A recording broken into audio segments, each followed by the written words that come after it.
No one can stop you. If God can set aside his own law because of a fighter, there is no witch, devil, or principality that can stop you from becoming what God wants you to be if you deploy the fighting spirit. We have seen that it takes a fighting spirit to access your inheritance in God. Ruth was one person who accessed her inheritance by the fighting spirit. Originally, Ruth was not an Israelite.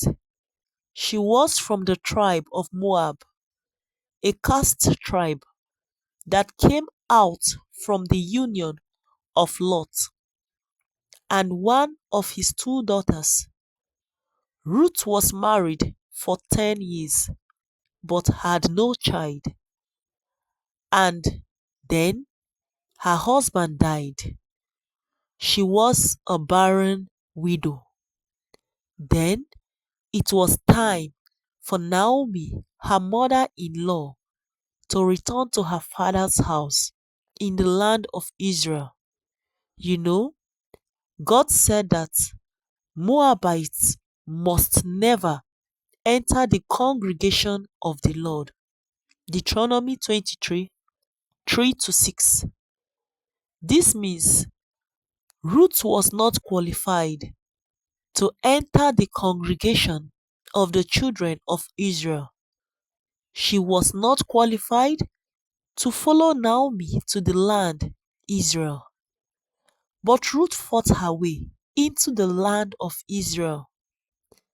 When Naomi, her mother-in-law, asked her to go back, she replied, "I am going nowhere. I am not going back. Your God shall be my God. Your people shall be my people. Where you die, there I shall die. Where you are buried, there I shall be buried. It is only death that can separate us." Ruth chapter 1 verse 16 to 17. And because of her fighting spirit, Ruth, who was a stranger that was not meant to share fellowship with the people of Israel, forced her way into Commonwealth of Israel, which was contrary to divine injunction.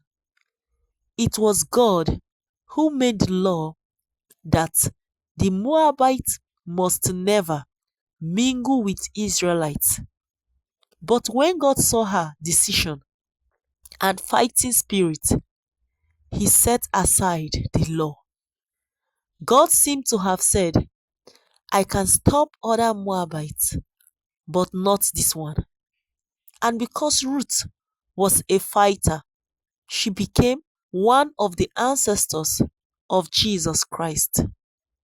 Beloved, if God can set aside his own law because of a fighter, there is no witch, devil, or principality that can stop you from becoming what God wants you to be if you deploy the fighting spirit. Remember this: if God can set aside his own law because of a fighter, there is no witch, devil, or principality that can stop you from becoming what God wants you to be if you deploy the fighting spirit. Make up your mind not to give up in life. Persist with God until you prevail. You do not fly to the top, you fight to the top. God bless you. Meditate on Matthew chapter 11, verse 12. No one can stop you, by Dr. Paul Enenche.